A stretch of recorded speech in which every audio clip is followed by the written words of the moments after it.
Hello, good morning, students. Today in 12th class physics, we are continuing the topic magnetism. तो आज अभी हम लोग कुछ definitions लेंगे, कुछ concepts लेंगे related to magnetism and magnetic intensity. Magnetism and magnetic intensity से related कुछ definitions लेने वाले हैं. अब इसमें सबसे पहले तो चीज़ों को समझ लें. ये magnetism जो है, ये द कॉज ऑफ मैग्नेटिज्म क्या है, कुछ पॉइंट्स बताएंगे, कुछ डेफिनेशंस बताएंगे, and these are important from examination point of view. इसके बेसिस पर आगे का एक टॉपिक होता था सिलेबस में, क्लासिफिकेशन ऑफ मैग्नेटिक मटेरियल्स. वो लेकिन सिलेबस से इस साल हट चुका है, तो वो अभी हम लोग नहीं लेने वाले ऑब्वियसली इस समय, है ना. Seeing the target, immediate target of 2021 boards, है ना. तो अभी हम लोग सिर्फ कुछ जो डेफिनेशंस अभी सिलेबस में वो लेंगे, लेकिन वो डिटेल में अभी हम लोग डिस्कस करेंगे. तो सबसे पहली चीज, तो मैग्नेटिज्म जो है उसका रीजन क्या है. तो अब हम लोग ये देखते हैं कि जितने भी मटेरियल्स हैं बच्चों, वो एटम से मिलकर बने. These are made up of atoms, और एटम्स में इलेक्ट्रॉन्स हैं, और इलेक्ट्रॉन्स जो है मूव कर रहे हैं. Electrons are moving continuously around the nucleus. और इलेक्ट्रॉन्स के मूवमेंट की वजह से अभी हम लोग बोलते हैं this can be considered as, suppose ये न्यूक्लियस है और इसके चारों तरफ इलेक्ट्रॉन्स रोटेट कर रहे हैं. तो इलेक्ट्रॉन्स अगर रोटेट कर रहे हैं, then this can be considered as what, a current carrying coil. इसको अभी हम लोग एक करंट कैरिंग कॉइल कंसिडर कर सकते हैं. इलेक्ट्रॉन अगर किसी सर्कुलर पाथ पर मूव कर रहा है, मतलब अभी हम लोग कह सकते हैं करंट मूव कर रहा है. और करंट अगर मूव कर रहा है तो क्या होगा, if current is flowing in a circular coil, then we say that a magnetic dipole movement is related to it. मतलब कोई भी करंट कैरिंग कॉइल है तो उससे एसोसिएटेड एक मैग्नेटिक फील्ड आएगी. और मैग्नेटिक फील्ड की वैल्यू कितनी होती है बच्चों, ये अभी हमें मालूम है, B = μ0I/2R. This is the magnetic field which is generated by current carrying coil at its centre है. और इससे रिलेटेड एक डाइपोल मूवमेंट होता है, और डाइपोल मूवमेंट की वैल्यू N/I/A. N क्या है, द नंबर ऑफ टर्न्स, और I जो है ये करंट है, और A जो है दैट इज द एरिया. तो हम लोग इसमें ये कह सकते हैं कि बेसिक्स ये पता चल गया कि भाई किसी भी करंट कैरिंग कॉइल में, किसी भी करंट कैरिंग सर्कुलर कॉइल में एक मैग्नेटिक मूवमेंट जनरेट होता है या मैग्नेटिक फील्ड जनरेट होती है ना. This can be considered as what, the cause of magnetism which is present in some specific materials. कुछ मटेरियल्स रहते हैं जो कुछ मैग्नेटिक प्रॉपर्टी शो करते हैं, और उन मटेरियल्स को अभी हम लोग फेरोमैग्नेटिक सब्सटेंसेस बोलते हैं, है ना. तो अब हम लोगों को कॉज पता चल गया कि the cause basically is due to movement of electrons. Electron जो है लगातार चलते रहते हैं, और उनके मूवमेंट की वजह से भी हम लोग कहते हैं कुछ एलिमेंट्स ये प्रॉपर्टी शो करते हैं. कौन सी, मैग्नेटिज्म की प्रॉपर्टी. तो मैग्नेटिज्म की प्रॉपर्टी क्यों है ये अभी हम लोगों ने बता दिया. तो बच्चों आज का लेक्चर जो है उसमें सारी चीज़ें शुरू में थोड़ा सा बिखरी हुई लगेंगी, बहुत सारी चीज़ें बताएंगे, है ना. और वो उन सारी चीज़ों को लास्ट में जाकर समाप्त करेंगे, तब जाकर आपको बहुत अच्छा लगेगा. शुरू में तो ऐसा लगेगा कि पता नहीं क्या क्या चीज़ें आ रही हैं. तो nothing to worry about, just have a little patience and go through the video up to end, है ना. तो सारी चीज़ें जो है लास्ट में सिमटकर एकदम परफेक्टली क्रिस्टल क्लियर रहेंगी, क्योंकि शुरू में कहानी जैसा चलेगा. तो अब हम लोगों ने ये कह दिया कि किसी भी मटेरियल को अगर माइक्रोस्कोपिक लेवल पर कंसिडर करें तो उसमें एटम्स हैं, और एटम्स में इलेक्ट्रॉन्स मूव कर रहे हैं, और एटम्स में इलेक्ट्रॉन्स के मूवमेंट की वजह से करंट है, और करंट की वजह से मैग्नेटिक फील्ड है. मैग्नेटिक फील्ड है मतलब उसको अभी हम लोग एक मैग्नेटिक डाइपोल जैसा कंसिडर कर सकते हैं. तो अब हम लोगों को ये पता चल गया कि magnetic movement due to motion of electrons around the nucleus,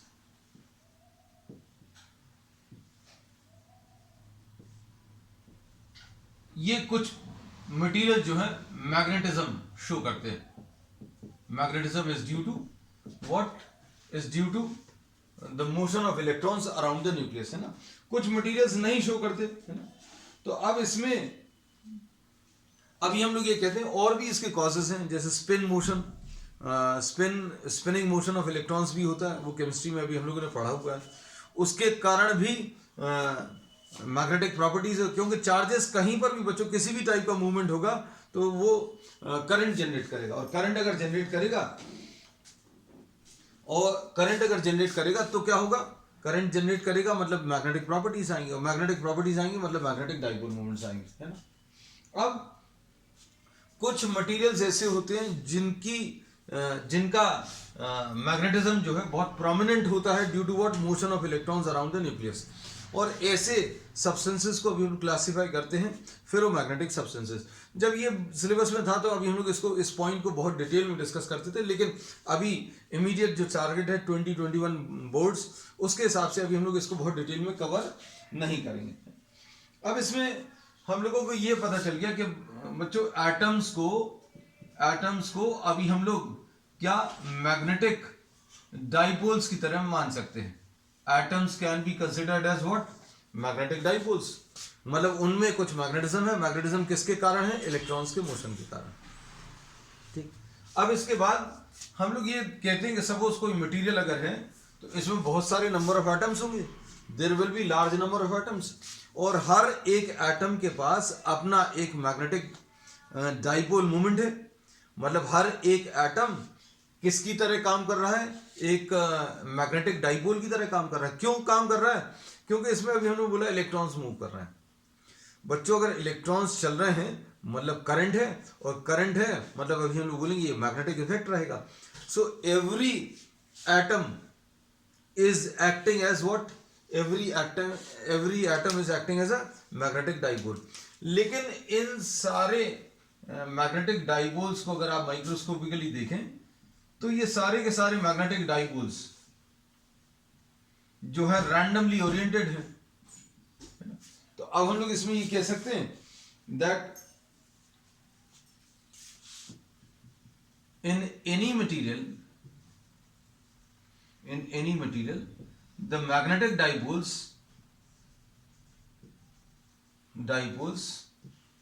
are randomly arranged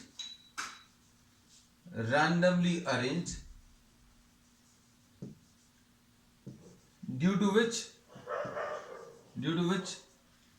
the net dipole moment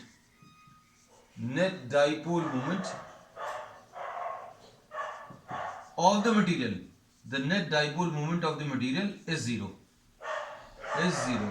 ऐसा कुछ कह सकते हैं, मतलब नेट डाइपोल मोमेंट बच्चों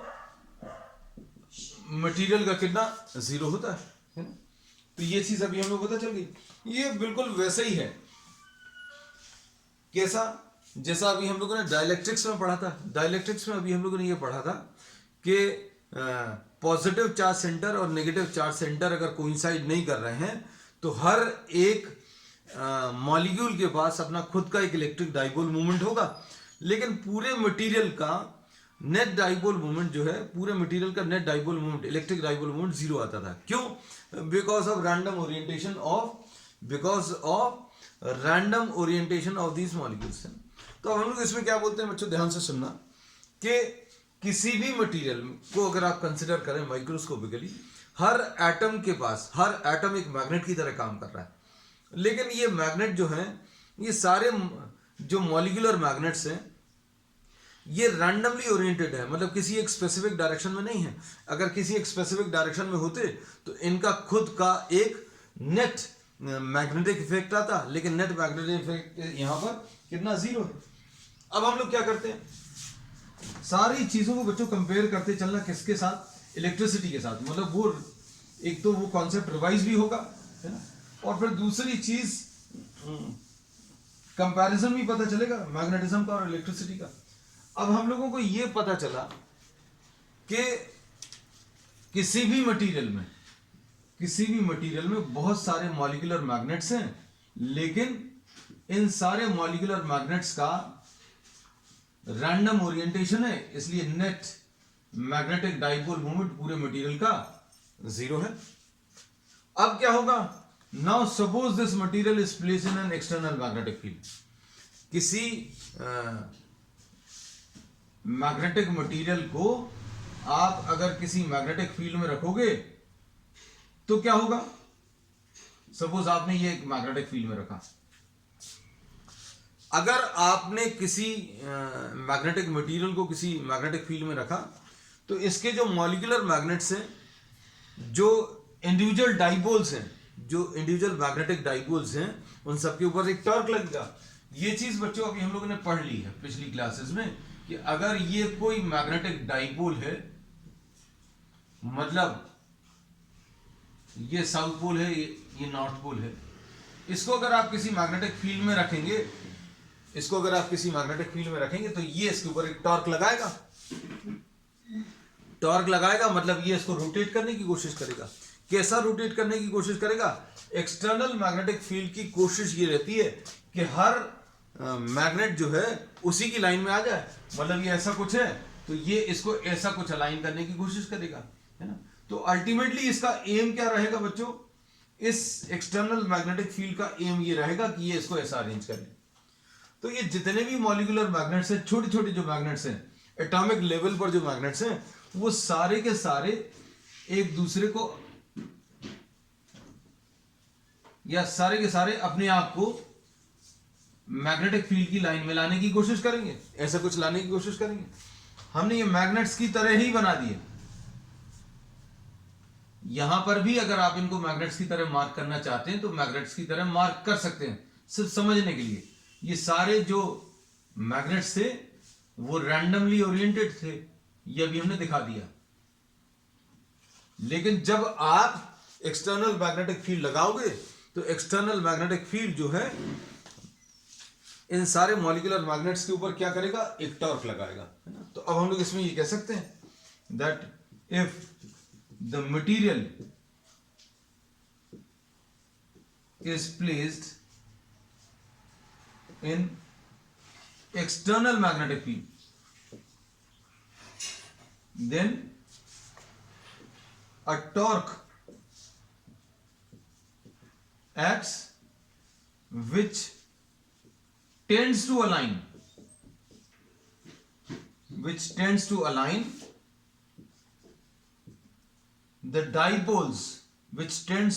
the dipoles, along the direction of magnetic field, along the direction of magnetic field। तो अब हम लोगों ने इसमें ये बोल दिया कि बच्चों अगर आपने इस मटेरियल को किसी मैग्नेटिक फील्ड में रखा तो इसके सारे के सारे मॉलिक्यूलर मैग्नेट्स जो थे वो रैंडमली ओरिएंटेड थे, और जैसे ही एक्सटर्नल मैग्नेटिक फील्ड लगाई तो क्या होगा? ये सारे के सारे अलाइन करने की कोशिश करेंगे, है ना। जैसे किसी क्लास में विदाउट अ टीचर स्टूडेंट्स का मूवमेंट कैसा रहता है? रैंडमली ओरिएंटेड रहते, कोई पीछे की तरफ देख रहा, कोई साइड में देख रहा, कोई इधर बातें कर रहा, कोई मूव कर रहा है ना। लेकिन टीचर के एंटर होते ही साथ क्या होगा? वो सारे के सारे अलाइन होने की कोशिश करते हैं along the direction of the board, है ना। टीचर का जैसा इंटेंशन रहता है वो वैसे सारे अलाइन करने की कोशिश करते हैं। और it depends on the teacher. भाई बहुत स्ट्रिक्ट टीचर अगर है तो क्या होगा? जो डिग्री ऑफ अलाइनमेंट होगा वो एकदम परफेक्ट होगा, है ना। टीचर अगर लीनियंट है तो हो सकता है कुछ स्टूडेंट्स का अलाइनमेंट अभी भी परफेक्ट नहीं आए, है ना। तो बिल्कुल वैसे ही है, जैसे जैसे आप ये एक्सटर्नल मैग्नेटिक फील्ड बढ़ाएंगे।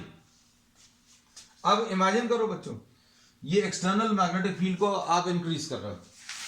एक्सटर्नल मैग्नेटिक फील्ड को अगर आप इंक्रीज करेंगे तो क्या होगा? हम तो कर दे रहे बच्चों।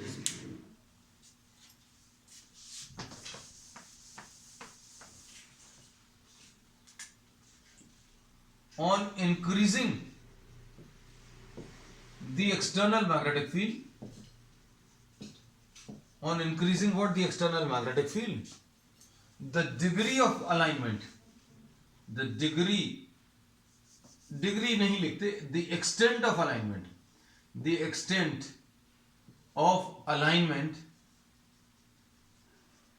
of the individual magnetic dipoles along the magnetic field increases जैसे जैसे आप एक्सटर्नल मैग्नेटिक फील्ड बढ़ाओगे तो एक्सटेंट ऑफ अलाइनमेंट जो है वो बढ़ता चला जाएगा। और अब क्या स्थिति बनेगी बच्चों, अब इसमें ऐसी कुछ स्थिति बन जाएगी, देखो कैसी।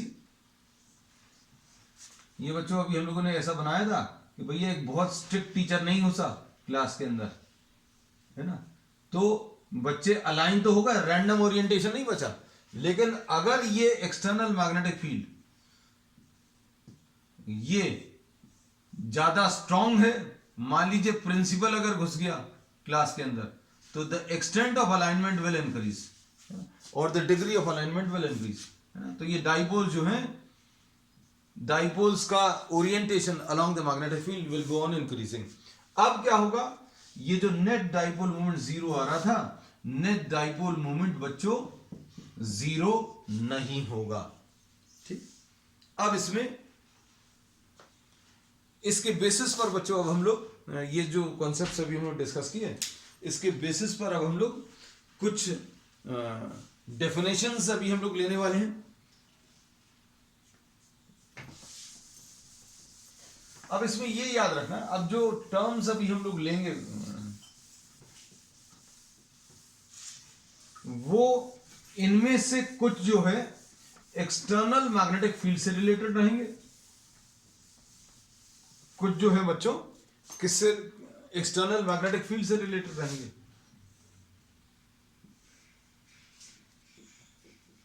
एक्सटर्नल मैग्नेटिक फील्ड, और कुछ मैग्नेटिज्म इनसाइड द मटेरियल, इससे रिलेटेड टर्म्स रहेंगे।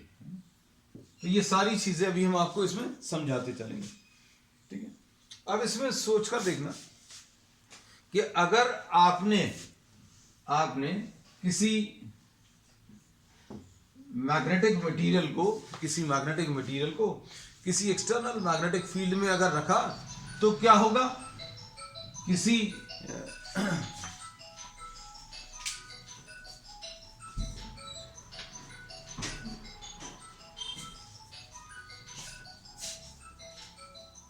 मैग्नेटिक मटेरियल को अगर आपने किसी एक्सटर्नल मैग्नेटिक फील्ड में अगर रखा तो क्या होगा, उसके अंदर कुछ मैग्नेटिक प्रॉपर्टीज बच्चों डेवलप हो जाएंगी, कुछ मैग्नेटिक प्रॉपर्टीज डेवलप होंगी, और ये मैग्नेटिक प्रॉपर्टीज जो है एक्सटर्नल मैग्नेटिक फील्ड को ऐड ऑन करेंगी। मतलब क्या होगा, एक्सटर्नल मैग्नेटिक फील्ड को बढ़ाएंगी, या अंदर की जो मैग्नेटिक फील्ड है वो बाहर वाली मैग्नेटिक फील्ड के साथ मिलकर कंबाइन हो जाएगी। तो अंदर जो है अगर आप मैग्नेटिक फील्ड कैलकुलेट करने की कोशिश करोगे तो हमेशा अप्लाइड मैग्नेटिक फील्ड से ज्यादा आएगी, है ना।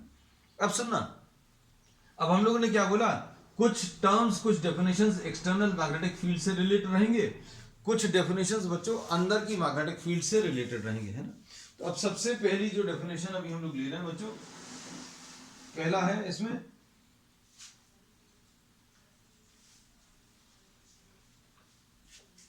Magnetisation vector. सबसे पहला है मैग्नेटाइजेशन वेक्टर। तो बच्चों मैग्नेटाइजेशन वेक्टर को अभी हम लोग कैपिटल एम से रिप्रेजेंट करते हैं। मैग्नेटाइजेशन वेक्टर को अभी हम लोग किससे, कैपिटल एम से रिप्रेजेंट करते हैं। और कैपिटल एम जो है, this is a term which is related to something inside. अब हम लोगों ने ये बोला कि भाई आपने किसी स्पेसिमेन को, किसी मटेरियल को किसी मैग्नेटिक फील्ड के अंदर रखा तो उसके अंदर कितना मैग्नेटिज्म जनरेट हुआ वो अभी हम लोग मैग्नेटाइजेशन वेक्टर से मेजर करते हैं। बहुत सिंपल है। तो अब हम लोग इसको कैसा बोलते हैं बच्चों, this is defined as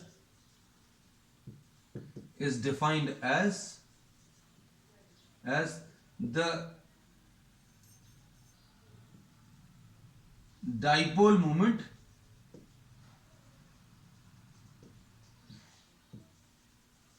produced in a specimen per unit volume। बहुत सिंपल सी डेफिनेशन है। It is defined as what, it is defined as the induced dipole moment per unit volume of the substance, और इसको intensity of magnetization भी बोलते हैं। Intensity of magnetization मतलब कितना ज्यादा ये मैग्नेटाइज हो गया। Intensity of magnetization, intensity of magnetization, this is defined as the dipole moment produced per unit volume। अब ये किससे रिलेटेड है? अंदर वाले टर्म से रिलेटेड है, इसलिए अभी हमने अंदर लिख लिया। इसको अभी हम लोग बोलेंगे द डाइपोल मोमेंट पर यूनिट वॉल्यूम, और वो ये बताता है कि ये स्पेसिमेन किस हद तक मैग्नेटाइज हो गया। अब हम लोग ये बोलेंगे जितना ज्यादा आप एक्सटर्नल मैग्नेटिक फील्ड लगाओगे उतना ज्यादा ये स्पेसिमेन मैग्नेटाइज हो जाएगा। ठीक है, अब इसमें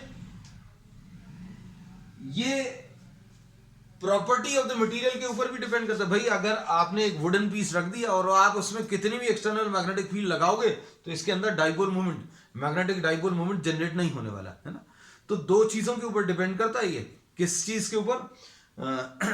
एक तो प्रॉपर्टी ऑफ मटेरियल, भाई ये आपने कौन सा मटेरियल अंदर रखा हुआ है मैग्नेटाइज करने के लिए, है ना। और दूसरा एक्सटर्नल मैग्नेटिक फील्ड, तो एक्सटर्नल मैग्नेटिक फील्ड जितनी ज्यादा आप लगाओगे उतना ज्यादा मैग्नेटाइजेशन जनरेट होगा। अब इसमें अभी हम लोग ये बोलते हैं ये I इंटू ए ये होता है, मतलब ये एम्पियर इंटू मीटर स्क्वायर होता है इसकी यूनिट्स, अपॉन वॉल्यूम क्या होता है? Metre cube. तो बच्चों ये कैंसिल होकर एम्पियर पर मीटर, इसकी यूनिट्स क्या आ जाएंगी? एम्पियर पर मीटर है। अब इसके बाद नेक्स्ट डेफिनेशन अभी हम लोग लेंगे, ये पहली डेफिनेशन है ना। अब इसके बाद next definition,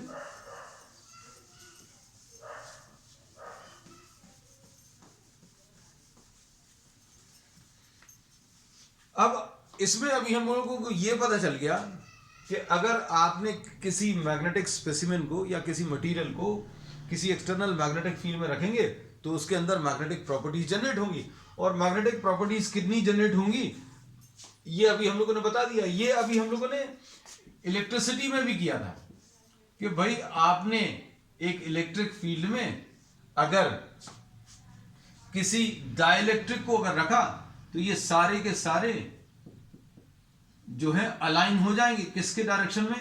in the direction of electric field. बिल्कुल ऐसे ही यहां पर होता है कि भाई अगर आपने किसी स्पेसिमेन को किसी मैग्नेटिक फील्ड में रखेंगे तो उनके इंडिविजुअल मैग्नेटिक डाइपोल्स के ऊपर एक टॉर्क लगेगा और वो टॉर्क इनको घुमाने की कोशिश करेगा, इसलिए वो मैग्नेटाइज हो जाता है। और यहां कहीं पर अभी हम बोलेंगे ये माइनस चार्ज आ जाता है और ये पॉजिटिव चार्ज, मतलब ये इंड्यूस्ड चार्ज तो आ जाएंगे और इसके कारण ये एक्सटर्नल इलेक्ट्रिक फील्ड के कारण अंदर भी एक इलेक्ट्रिक फील्ड आ जाती है ना। तो ये सब कुछ अभी हम लोग ने पढ़ा था, बिल्कुल वैसे ही अभी हम लोग पढ़ रहे हैं। तो अंदर जो डाइपोल मोमेंट जनरेट हुआ है उसको अभी हम लोग ने एम से रिप्रेजेंट किया और इसकी डेफिनेशन भी बता दी। ये क्या है?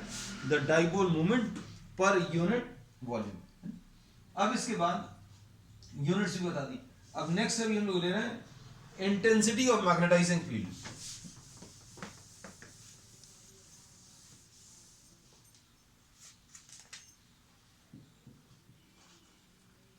Intensity of magnetising field. बच्चों अब अच्छे समझना सारी चीजें।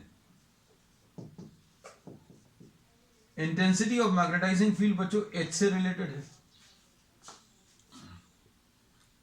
इंटेंसिटी ऑफ मैग्नेटाइजिंग फील्ड जो है वो एच से रिप्रेजेंट करते हैं और ये एक्सटर्नल फैक्टर है, मतलब अभी हम लोग बोलेंगे ये इससे रिलेटेड टर्म है। B0 एक्सटर्नल फील्ड से ही रिलेटेड एच है। तो अब हम लोग इसमें इसको बहुत सिंपल टर्म्स में अगर बोलें तो एच जो है it is defined as the ratio of B0 and म्यू0। It is defined as the ratio of the external magnetic field to the permeability of free space. External magnetic field to what? The permeability of free space. ये simple सी definition है। अब इसका concept अभी हम आपको बता दे रहे हैं। तो कॉन्सेप्ट बच्चों एनसीईआरटी में भी जैसा दिया है वही चीज अभी हम आपको डिस्कस कर रहे हैं कि अगर आपने किसी स्पेसिमेन को किसी मैग्नेटिक फील्ड में रखा तो इसके अंदर जो मैग्नेटिक फील्ड जनरेट होगी या net magnetic field, the net magnetic field, जो नेट मैग्नेटिक फील्ड आएगी बच्चों वो किस किस के कारण आएगी? एक तो बाहर वाली magnetic, this is due to two factors, is due to net magnetic field is due to two factors. और ये दो फैक्टर्स क्या हैं बच्चों? एक तो इंटरनल और एक एक्सटर्नल। इसको समझना अच्छे से भाई। अगर अंदर आपने वुड रख दिया, अंदर अगर आपने वुड रख दिया किसी मैग्नेटिक फील्ड के अंदर तो सिर्फ बाहर वाली मैग्नेटिक फील्ड काम करेगी, है ना, क्योंकि वुड के अंदर तो कोई मैग्नेटिक फील्ड जनरेट नहीं होगी, वो मैग्नेटाइज भी नहीं होगा। अब आपने आयरन रख दिया तो क्या होगा? नेट मैग्नेटिक फील्ड किसके कारण होगी? जो बाहर वाली मैग्नेटिक फील्ड आपने अप्लाई की उसके कारण, और ये जो आयरन का पीस आपने रखा वो भी मैग्नेटाइज हो गया उसके कारण। तो अब हम लोगों ने इसमें ये बोल दिया that net magnetic field is due to two factors. One is due to the external field and other is due to internal. अब इसमें देखना, अब ये जो इंटरनल मैग्नेटिक फील्ड है ये भी द इंटरनल, इसमें अब हम लोग लिख देना बी बच्चों जो है B, the net magnetic field will be B internal, internal magnetic field plus external magnetic field. ये जो अंदर मैग्नेटिक फील्ड जनरेट हुई है ये डिपेंड करती है नेचर ऑफ मटेरियल। देखो अभी हमने एग्जांपल दिया था इसका क्या, कि अगर आपने लकड़ी रख दी, if you are placing a wood then it will not get magnetize, and this also depends on the external magnetic field. अगर आपने आयरन का पीस रखा, उस आयरन के पीस में अगर आप एक्सटर्नल मैग्नेटिक फील्ड कम लगाओगे तो इसके अंदर कम मैग्नेटिक फील्ड जनरेट होगी, और अगर आप एक्सटर्नल मैग्नेटिक फील्ड बढ़ा दोगे तो अंदर की मैग्नेटिक फील्ड भी बढ़ जाएगी, है ना। अब ये जो एक्सटर्नल मैग्नेटिक फील्ड है ये एनसीईआरटी में भी क्लियरली स्पेसिफाइड है, वैसे भी अभी हम आपको बता दे रहे हैं कि ये जो एक्सटर्नल मैग्नेटिक फील्ड है ये कैसे जनरेट कर सकते हैं। भाई आपको इसको मैग्नेटाइज करना था तो एक्सटर्नल मैग्नेटिक फील्ड कहां से लाएंगे? तो इन्होंने बोला कि आप इसके ऊपर सॉलिडॉइड की कुछ टर्न्स ले लो, करंट पास कर दो। भाई हमें इसको मैग्नेटाइज करना है, इसमें मैग्नेटिक फील्ड लगानी, तो मैग्नेटिक फील्ड लगाने का तरीका क्या है? इसके ऊपर कुछ टर्न्स ले लो और इसमें करंट पास कर दो। अगर करंट पास करेंगे तो क्या होगा? एक मैग्नेटिक फील्ड जनरेट हो जाएगी। तो this external magnetic field may be due to a current carrying solenoid.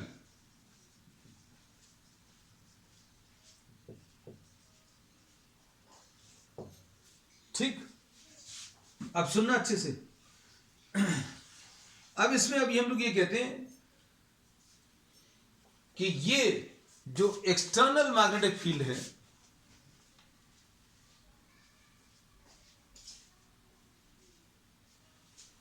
Login हो जाओ बच्चों जल्दी।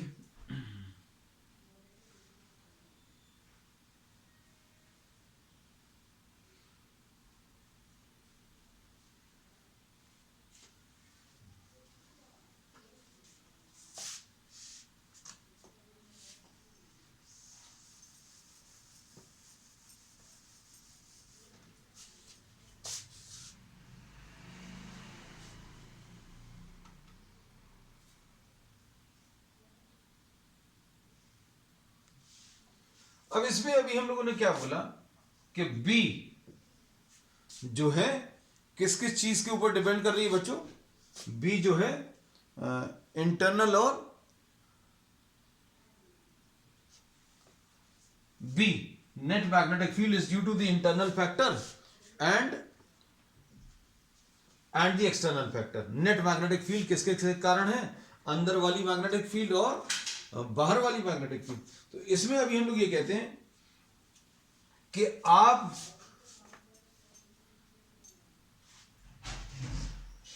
एक्सटर्नल मैग्नेटिक फील्ड जो है that will depend on what? External magnetic field किसके ऊपर डिपेंड करेगी बच्चों? एच के ऊपर डिपेंड करेगी। Larger the value of B0, larger the value of B0, larger will be the value of H। जितना ज्यादा B0 होगा उतना ज्यादा इसमें H होगा, है ना।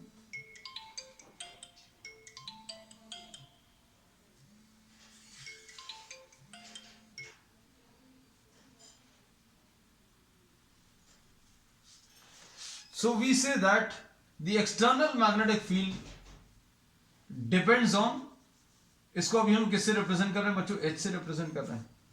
और अंदर की जो मैग्नेटिक फील्ड है, इंटरनल फैक्टर्स, तो अब हम लोगों ने ये बोला कि अंदर वाली मैग्नेटिक फील्ड के बारे में अभी हम लोगों ने बहुत डिटेल में डिस्कस किया है। क्या डिस्कस किया है कि जैसे जैसे एक्सटर्नल मैग्नेटिक फील्ड आप बढ़ाओगे, जैसे जैसे एक्सटर्नल मैग्नेटिक फील्ड आप बढ़ाओगे, अंदर का मैग्नेटाइजेशन बढ़ेगा, और अंदर का अगर मैग्नेटाइजेशन बढ़ेगा मतलब अंदर की मैग्नेटिक फील्ड बढ़ेगी। तो ये वाला जो टर्म है इंटरनल मैग्नेटिक फील्ड बच्चों, वो किसके ऊपर डिपेंड कर रहा है? Internal magnetic field. Internal magnetic field बच्चों किसके ऊपर? M के ऊपर डिपेंड कर रहा है। तो हम लोग ये कह सकते हैं, क्या कह सकते हैं कि B जो है बच्चों proportional to H plus M। The net magnetic field will be proportional to what? Proportional to H plus M। अब इसके बेसिस पर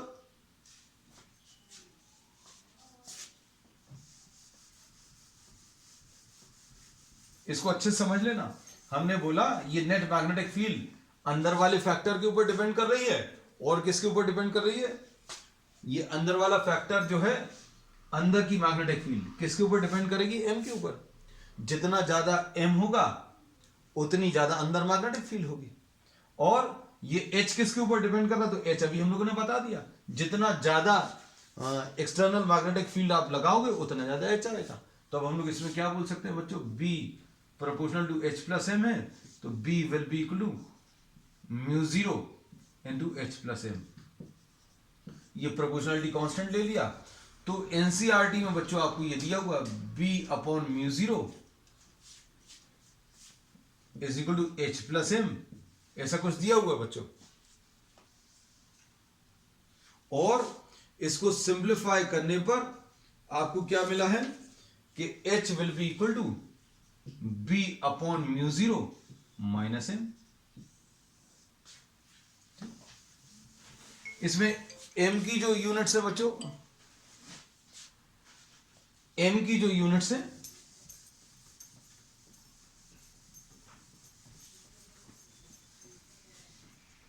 M की यूनिट्स अभी हम लोग डिस्कस कर चुके हैं। क्या है? Ampere per metres. M की जो यूनिट्स है वो क्या है बच्चों?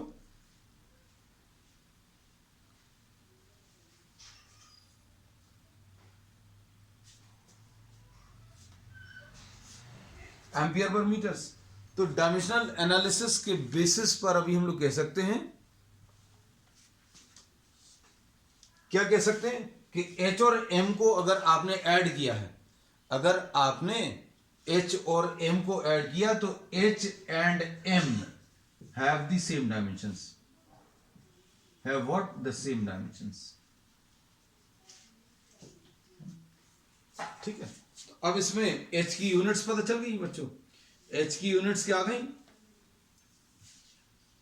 H की यूनिट्स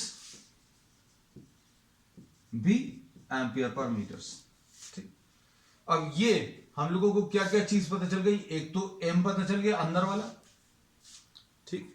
फिर उसके बाद बाहर वाली मैग्नेटिक फील्ड B0 पता चल गई, और intensity of magnetising field H पता चल गया, और H की वैल्यू कितनी आ गई ये भी अभी हम लोग लिख रहे हैं, H is equal to B upon μ0 minus M। चलो अब नेक्स्ट, इसके बाद नेक्स्ट डेफिनेशन। अब देखना और भी चीजें और डेफिनेशन है, बहुत सारी डेफिनेशन है बच्चों। इस पर्टिकुलर टॉपिक में। अब इसमें अभी हम लोग ये कह सकते हैं कि आप जितनी ज्यादा ये एक्सटर्नल मैग्नेटिक फील्ड लगाएंगे, जितनी ज्यादा ये एक्सटर्नल मैग्नेटिक फील्ड लगाओगे, उतना ज्यादा ये अंदर मैग्नेटिज्म जनरेट होगा, है ना। So here we say that, अच्छे सुनना, larger the value of H, larger the value of H or B0, larger is the value of M। तो अब हम लोग इसके बेसिस पर क्या कह सकते हैं कि भैया जो अंदर मैग्नेटिज्म जनरेट हुआ है, अंदर, हिंदी की राइटिंग हमारी अच्छी नहीं है, अंदर जो मैग्नेटिज्म जनरेट हुआ वो डायरेक्टली प्रोपोर्शनल टू एच है। अंदर जो मैग्नेटिज्म जनरेट हुआ that is directly proportional to what, that is directly proportional to H, ऐसा लिख सकते हैं, है ना। अब M directly proportional to H अगर है तो इसमें प्रोपोर्शनलिटी कांस्टेंट जो है बच्चों ऐसा कुछ लिखते हैं, and this is termed as magnetic susceptibility, magnetic susceptibility.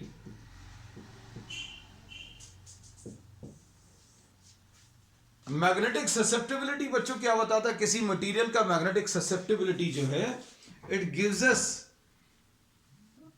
N idea about the material, मतलब कोई मटेरियल कितनी आसानी से मैग्नेटाइज हो सकता है, वो अभी हम लोग बोलते हैं ज्यादा ससेप्टेबल है। जैसे अभी हम लोग बोले लकड़ी के पीस को अगर आप मैग्नेटाइज करने की कोशिश करो, है ना, तो उसकी ससेप्टेबिलिटी एकदम जीरो है। क्यों? क्योंकि मैग्नेटाइज ही नहीं होगा। अगर आप स्टील ले लो और सॉफ्ट आयरन ले लो, तो स्टील थोड़ा मुश्किल से मैग्नेटाइज होगा, लेकिन सॉफ्ट आयरन बहुत आसानी से मैग्नेटाइज हो जाएगा। तो ससेप्टेबिलिटी सॉफ्ट आयरन की ज्यादा है एज कंपेयर टू स्टील, है ना।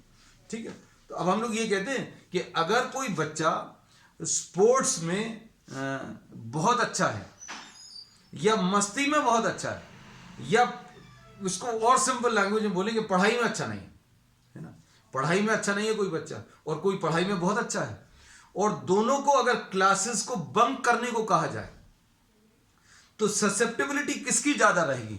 बहुत अच्छा बच्चा जो है पढ़ाई में, उसकी ससेप्टेबिलिटी मतलब chances that he leaves the class और bunks the class will be more for that student who is scoring less, है ना।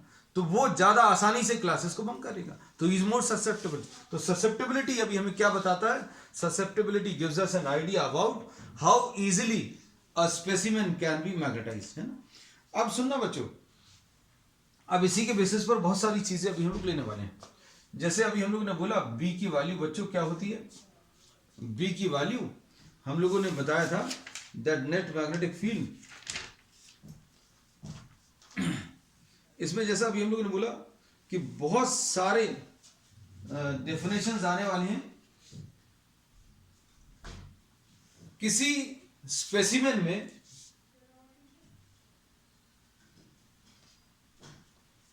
जैसे suppose if you are considering a solenoid, कोई अगर आपने सोलेनॉइड कंसिडर किया, ये तो एक डेफिनेशन ले ली, कंसिडर अ सोलेनॉइड। अगर आपने एक सोलेनॉइड कंसिडर किया, इस सोलेनॉइड में मैग्नेटिक फील्ड इज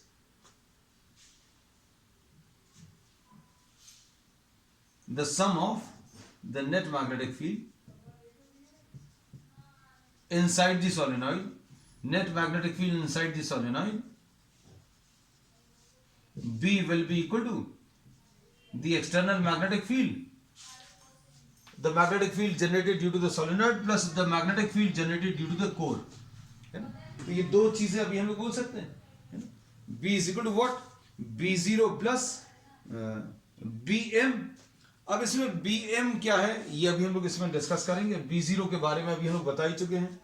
अब सुनना, हम लोगों ने ये बता दिया था क्या कि B की value mu zero into H plus M, ऐसा कुछ था। अब सपोज फॉर एग्जाम्पल इसमें ये एक्सटर्नल मैग्नेटिक फील्ड है, ये इंटरनल मैग्नेटिक फील्ड है। अब अगर आप इसको अच्छे से समझना, अगर आप एक्सटर्नल मैग्नेटिक फील्ड अकेला ले रहे हैं और कोई मीडियम नहीं ले रहे, सपोज आपने कोई स्पेसिमेन नहीं रखा, सपोज अगर आपने कोई स्पेसिमेन नहीं रखा, तो नेट मैग्नेटिक फील्ड बी की वैल्यू बच्चों देखो, बी की वैल्यू क्या होती है, mu zero into H plus M होता है। हम लोगों ने ये बोला ये एक्सटर्नल मैग्नेटिक फील्ड है, ये अंदर मैग्नेटिक मटेरियल के अंदर जो जनरेट हुआ वो ये है।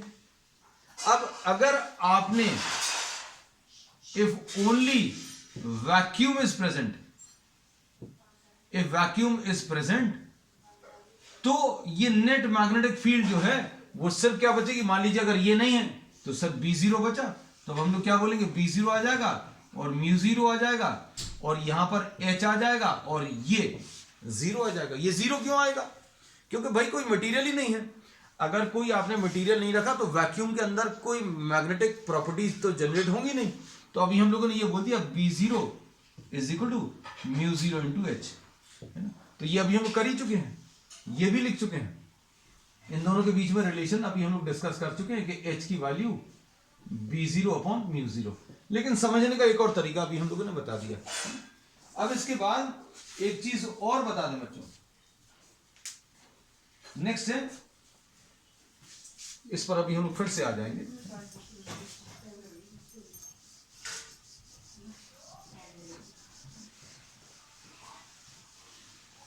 नेक्स्ट टॉपिक बच्चों मैग्नेटिक परमिएबिलिटी।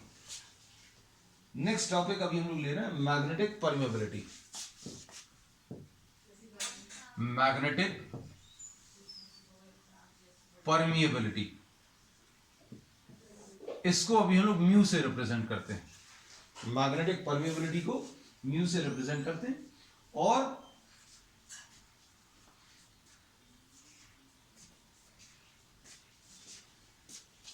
मैग्नेटिक परमिएबिलिटी क्या बताता है भाई, कोई मैग्नेटिक फील्ड लाइंस या एक्सटर्नल मैग्नेटिक फील्ड किसी मटेरियल के अंदर कितना आसानी से एंटर कर सकती हैं। परमिएबिलिटी का मतलब अभी हम आपको और एक और तरीके से बता दे रहे हैं। जैसे suppose for example if you are taking soil, मिट्टी अगर आपने ले ली और रेत ले ली, सैंड ले लिया, suppose if you are having black cotton soil and if you are having what sand, and if in both of these if you are trying to pour water, पानी डालने की कोशिश करो, तो sand is more permeable. Sand is more permeable मतलब क्या, उसमें पानी आसानी से एंटर हो पाएगा, है ना। और ब्लैक कॉटन सॉइल वो परमिएबल है नहीं। लकड़ी अगर आप ले लो तो वो इम्परमिएबल है, मतलब आप उसमें पानी डालने की कोशिश करोगे तो अंदर पानी नहीं जाएगा, तो लकड़ी में बिल्कुल नहीं जाएगा, ब्लैक कॉटन सॉइल में थोड़ा थोड़ा जाएगा और सैंड में बहुत ज्यादा जाएगा। तो कौन सी चीज में परमिएबिलिटी जीरो है, लकड़ी की परमिएबिलिटी जीरो है। फिर ब्लैक कॉटन सॉइल में थोड़ा थोड़ा पानी जा रहा है, थोड़ा परमिएबल है। सैंड में पूरा जितना पानी आप डालोगे अंदर चला जाएगा। तो परमिएबिलिटी को ऐसा समझ सकते हैं। तो permeability gives us an idea about what, how much, to what extent magnetic field lines can enter any material, है ना। अब ये बताते कैसे हैं, तो बच्चों इसको बताने का तरीका है mu is equal to, this is the ratio of the magnetic field to the magnetic field intensity। मतलब कितनी अंदर मैग्नेटिक फील्ड जनरेट हुई और कितनी आपने बाहर से मैग्नेटिक फील्ड लगाई। ये देखो बाहर वाला फैक्टर है बच्चों, देखो अभी हम लोग बार बार हर चीज बताते जा रहे हैं, कौन सा फैक्टर बाहर वाला है, कौन सा अंदर वाला है ना। तो म्यू की वैल्यू कितनी आ जाएगी, बी डिवाइडेड बाय एच, है ना। तो इससे क्या मिलेगा, इससे अभी हम लोगों को मिलेगा बी की वैल्यू कितनी आ जाएगी, म्यू इंटू एच। तो डेफिनेशंस कौन कौन सी ले ली हैं अभी हम लोगों ने, हम सारी यहां पर सम अप कर दें, क्योंकि एंड तक बच्चों बहुत सारी चीजें मिक्सअप हो जाती हैं। ये देखो ये external magnetic field B zero, बाहर जो आपने मैग्नेटिक फील्ड लगाई वो B zero, intensity of magnetising field H की वैल्यू कितनी है बच्चों? एच की value V0 upon mu zero. फिर उसके बाद इसके अंदर मैग्नेटिक डाइपोल मोमेंट, ये अंदर की प्रॉपर्टी है, और इसको अभी हम लोगों ने क्या बोला? मैग्नेटाइजेशन। एम इज मैग्नेटाइजेशन, ठीक है। फिर एच की वैल्यू, फिर अभी हम लोगों ने बताई एच की वैल्यू, अभी हम लोगों ने क्या बताई बच्चों? एच की value B upon mu zero minus M, एक ये बताया, ठीक है। और इससे अभी हम लोग क्या मिला था? B is equal to mu zero into H plus M, एक ये आया था, ठीक। फिर उसके बाद अभी हम लोगों ने और क्या लिया बच्चों? B is equal to what? Mu into H. अब ये सारी प्रॉपर्टीज, अभी हम लोगों ने इतनी सारी प्रॉपर्टीज कर ली है ना। अब देखो नेक्स्ट अभी हम लोग ले रहे हैं क्या? Relative permeability. नेक्स्ट टॉपिक बच्चों, रिलेटिव परमेबिलिटी। रिलेटिव परमेबिलिटी बच्चों डाइलेक्ट्रिक कांस्टेंट जैसा है। ये किसके जैसा है? डाइलेक्ट्रिक कांस्टेंट की तरह। और it is defined as what? It is defined as the ratio of, it is defined as the ratio of magnetic field inside the material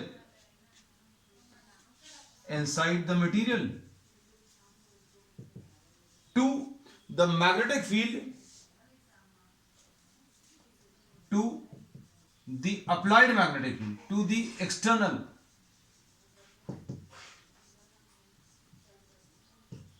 applied magnetic field, है ना। अब हम इसको यहां पर लिख ले रहे हैं, इस रिलेटिव परमेबिलिटी को म्यू आर बोल दे रहे हैं। अब इसको कैसा बोलेंगे? देखो, mu R will be equal to B divided by B zero, और b की वैल्यू बच्चों कितनी है? म्यू इंटू एच है, और b0 की वैल्यू कितनी है? b0 की वैल्यू देखो म्यू जीरो इंटू एच, है ना। तो इससे रिलेटिव परमेबिलिटी कितनी मिल जाएगी? और सॉरी, कुछ गड़बड़ कर दिया, म्यू इंटू एच, हाँ ये म्यू क्यों काट दिया? ये म्यू इंटू एच और म्यू जीरो इंटू एच, इसमें एच और एच कटेगा, तो mu R will be equal to mu upon mu zero. अब इसमें अभी हम लोग ये बोलते हैं कि magnetic field inside will be equal to mu R into B zero, ऐसा कुछ आता है। अंदर की मैग्नेटिक फील्ड कैसे मिलेगी? Mu R into B zero. अब ये डिफरेंस जरूर आता है इलेक्ट्रिसिटी और मैग्नेटिज्म में, कि अंदर जो इलेक्ट्रिक फील्ड आती थी वो कैसी आती थी? एक्सटर्नल मैग्नेटिक फील्ड को के से डिवाइड करते थे। अब यहां पर एक्सटर्नल मैग्नेटिक फील्ड को म्यू आर से मल्टीप्लाई कर रहे हैं, है ना। यहां पर इलेक्ट्रिक फील्ड कम हो जाती थी, अंदर की इलेक्ट्रिक फील्ड कैसी हो जाती थी बच्चों? कम हो जाती थी। डाइलेक्ट्रिक के अंदर की इलेक्ट्रिक फील्ड कम हो जाती थी। यहां पर क्या होगा? मैग्नेटिक फील्ड जो है बढ़ जाएगी, और कैसी बढ़ जाएगी? म्यू आर इंटू बी जी। ठीक, चलो, तो एक डेफिनेशन ये आ गई मैग्नेटिक परमेबिलिटी। अब इसके बाद नेक्स्ट अभी हम लोग ले रहे हैं एक छोटा सा टॉपिक और है वो, और अभी हम लोग ले रहे हैं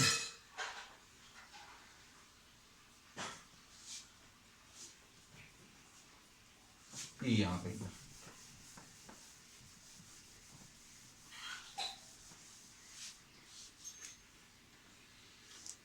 नेक्स्ट है बच्चों क्या?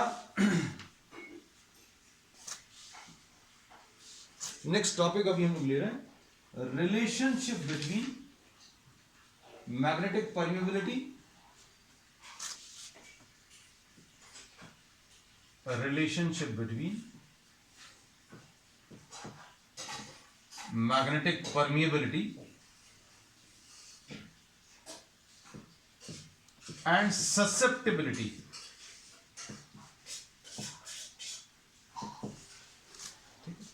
लिखते जाएं बच्चों, कुछ कुछ चीजें हैं, नहीं तो अभी आप सब भूल जाओगे। ये तो सब लिखा हुआ है, अब देखते हैं। चलो एक, हाँ, ससेप्टिबिलिटी का जरूर नहीं लिखा, तो ससेप्टिबिलिटी और लिख दें, क्योंकि ससेप्टिबिलिटी क्या था, जितना ज्यादा आप मैग्नेटिक फील्ड लगाओगे,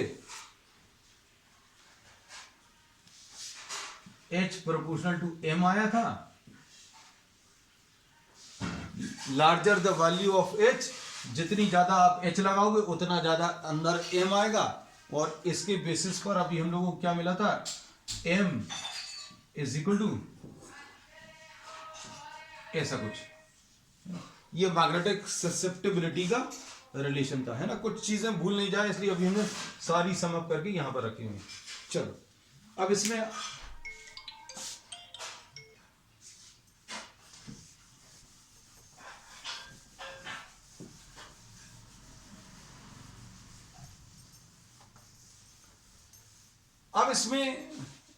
ये रिलेशन निकालने के लिए अब हम लोग फिर से वापस बेसिक्स पर जा रहे हैं। बेसिक्स क्या है कि magnetic field inside the solenoid,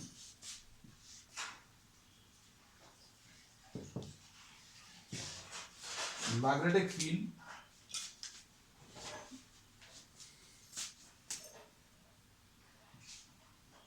inside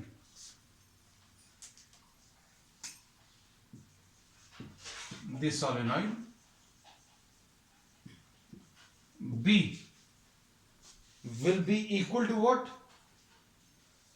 The magnetic field due to the solenoid plus magnetic field due to the core, है ना। अब इसमें बच्चों अभी हम लोग क्या लिख सकते हैं,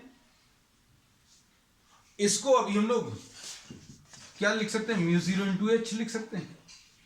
and magnetic field which is generated inside, इसको भी हम लोग कैसा लिख सकते हैं, ये Bm जो है ये किसके ऊपर डिपेंड करेगा, अंदर जो मैग्नेटिक फील्ड जनरेट होगी कोर के अंदर, या जो स्पेसिमेन आपने रखा हुआ है वो किसके ऊपर डिपेंड करेगी बच्चों, वो डिपेंड करेगी अप्लाइड मैग्नेटिक फील्ड के ऊपर, है ना। तो जितनी ज्यादा आप मैग्नेटिक फील्ड अप्लाई करोगे उतना ज्यादा ये आ जाएगा। इसको अभी हम लोगों ने B will be equal to B0 will be equal to mu 0 into H, और Bm को क्या लिख लिया, म्यू 0 इंटू एम। अब म्यू 0 इसमें से कॉमन ले लो, H प्लस एम आ गया, ठीक। अब आप इसमें डिवाइड कर लो किसको, पूरे रिलेशन को। अब आप डिवाइड कर लीजिए किससे, we are dividing this entire relation by H, तो यह आ जाएगा B divided by H will be equal to mu 0 into H upon H plus M upon H। अब M अपॉन H क्या आ जाएगा बच्चों, ये तो कट गया, ये M अपॉन H को अभी हम लोग ससेप्टिबिलिटी बोल सकते हैं, ये 1 आ गया, ये म्यू 0 आ गया, और ये क्या है बच्चों, ये परमेबिलिटी। तो mu will be equal to what, mu 0 into 1 plus the susceptibility. तो अब बच्चों आज क्या क्या चीजें अभी हम लोगों ने करी, बहुत सारी चीजें करी। क्या हम लोगों ने, एक तो एक्सटर्नल मैग्नेटिक फील्ड B0, फिर intensity of magnetising field B0 divided by mu 0, ठीक। फिर उसके बाद ये H upon H will be equal to V0 upon mu 0। फिर उसके बाद अभी हम लोगों ने मैग्नेटाइजेशन वेक्टर लिया। Magnetisation vector is a term which is related to the property of the material. आपने अंदर जो मटेरियल रखा उसकी प्रॉपर्टी के ऊपर और एक्सटर्नल मैग्नेटिक फील्ड दोनों फैक्टर्स के ऊपर डिपेंड करता है। और जितना ज्यादा आप H लगाओगे, जितना ज्यादा आप H लगाओगे उतना ज्यादा M आएगा, जितना ज्यादा H उतना ज्यादा M। तो M will be equal to what, susceptibility into M, susceptibility into H, है ना। ऐसा कुछ आ गया। फिर उसके बाद म्यू क्या था, परमिएबिलिटी। तो परमिएबिलिटी बच्चों क्या था, it was the magnetic field inside to the magnetic field outside. आपने कितनी अंदर जनरेट करी है और बाहर कितनी आ गई, ये परमिएबिलिटी देता था, है ना। एक रिलेशन ये आया था। फिर उसके बाद अभी हम लोगों ने B is equal to mu into H, अच्छा ये लिखा हुआ है। और फिर relationship between what permeability and susceptibility, वो ये है। तो इसमें से बच्चों 1 मार्क के क्वेश्चंस आने के चांसेस हैं, इसलिए अभी हम लोगों ने बहुत डिटेल में ये सारी चीजें डिस्कस करी है ना। तो सारी डेफिनेशंस क्या है एक बार फिर से बता दें। तो मैग्नेटाइजेशन क्या है? It is the induced dipole movement पर यूनिट वॉल्यूम। डेफिनेशन सारी जो लेनी है वो अभी हम बता दें। एक तो पहली डेफिनेशन एम की, the dipole movement which is generated per unit volume. फिर intensity of magnetising field, intensity of magnetising field, इसकी भी अभी हम लोगों ने डेफिनेशन ली थी। क्या डेफिनेशन ली थी बच्चों? ये अभी हम लोग बोला था ratio of magnetising field and the permeability of free space, ये आया था। फिर उसके बाद अगली डेफिनेशन थी क्या? Magnetic permeability. तो मैग्नेटिक परमेबिलिटी म्यू था। इट इज व्हाट, ये आपको magnetic field mu B divided by H. इसकी डेफिनेशन क्या थी? Ratio of magnetic field inside to the magnetising field, है ना। Magnetic field inside to the intensity of magnetising field. और ये आपको क्या बताता है कि किसी मटेरियल में कितना आसानी से मैग्नेटिक फील्ड लाइंस अंदर एंटर कर सकती हैं। तो ये अगली डेफिनेशन थी मैग्नेटिक परमेबिलिटी। फिर रिलेटिव परमेबिलिटी बच्चों क्या था? ये डाइलेक्ट्रिक कांस्टेंट जैसा टर्म है। और ये क्या था? It is the ratio of magnetic field inside to the magnetic field outside. It is the magnetic field inside to the magnetic field outside, ये रिलेटिव परमेबिलिटी थी। फिर इसके बाद रिलेशन था अभी लोग, अच्छा, मैग्नेटिक ससेप्टेबिलिटी M/H, और फिर लास्ट में ये रिलेशन। तो अभी हमने सारे आपको सम अप करके बता दिए। एक ये है, ये है, ये 3 4 5 6, तो 6 बच्चों कॉन्सेप्ट्स अभी हम लोगों ने पढ़े आज की क्लास में, है ना। अब this completes the syllabus of this chapter, है ना। इसमें क्लासिफिकेशन ऑफ मैग्नेटिक मटेरियल्स हैं, लेकिन वो इस साल सिलेबस में हट चुका, तो वो अभी हम लोग नहीं लेने वाले हैं। चलो, दैट्स ऑल फॉर टुडे।